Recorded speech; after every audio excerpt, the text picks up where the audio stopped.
Parliament olunaku olwaleero esesemeza abachina ba kampuni ya Chongqing International Construction Company akawumbi kamu n'obukadde 8 nga buno bwalina okugudo lwe Arua Koboko nga bagamba nti ekitongole ky'enguudo ekya Uganda National Roads Authority kyabalwisaawo okukola omulimu gwabwe olw'obutabawa bbaluwa okuva mu kitongole ekivunaanyizibwa ku by'obutonde eyite National Environment Management Authority NEMA okwasa amayinja ge balina okukozesa mu kuddaabiriza oluguudo ng'ate bwali buvunaanyizibwa bwa kampuni eno ey'abachina. Eno amateeka gawa NEMA ennaku 18 gy'emyezi 6 okubawa certificate eyo, naye certificate NEMA yagibawa mu myezi 4 si mu myezi 6.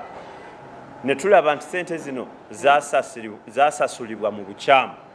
Kaakati akakiiko kwe kusalawo nti abachina bano aba kampani ya Siko balina okuzza sente zino nga bali abalala bwe bakola, kubanga tugenza okwesanga ng'ensimbi nnyingi nnyo ezisasulibwa ekitongole kino naye nga mu mateeka tebanzisasudde.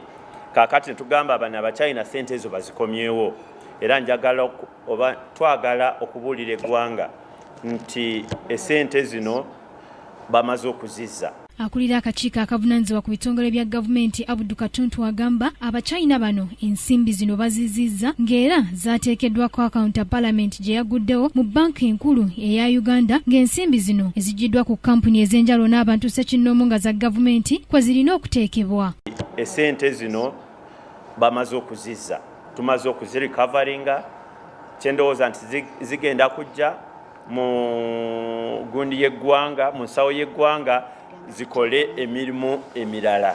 N'ekirala, Minisitule ya Finance yatuwandikidde ng'etusaba nti sente zino ze tubadde tufuna mu bantu ababadde baazitwala mu bukyamu tetuziwa bitongole ebyo, tuziteeke ku akawunti gye batuwadde mu Bank of Uganda. Gye buvuddeko kampuni z'abachina eziwera ddala 5 akakiiko akavunaanyizibwa ku bitongole bya gavumenti babasesemya obumbi obusukka 47 nga zino zalina okusasula abantu abali bakoseddwa nga bazimba enguudo, era ensimbi zino za kusasula eri abantu singa UNRA eweereza olukalala lw'abantu abalina okusasulwa eri Parliament. Bonna abaakosebwa nga bakola amakubo gano b'enguudo zino nga balina okuliibibwa, kaakati abo sente zaabwe tujja kubawa project affected person, sente bajja kuzisasula abantu. Akawunti eyeetongodde yaggulwawo mu banki enkulu eya Uganda okuteekebwako sente zonna Parliament z'ebejje ku bantu n'ebitongole eby'enjawulo nga zaali za gavumenti naye ne zibuzibwabuzibwa. Joanita Mbabazi, Kingdom TV, amalindirire. This is Kingdom TV.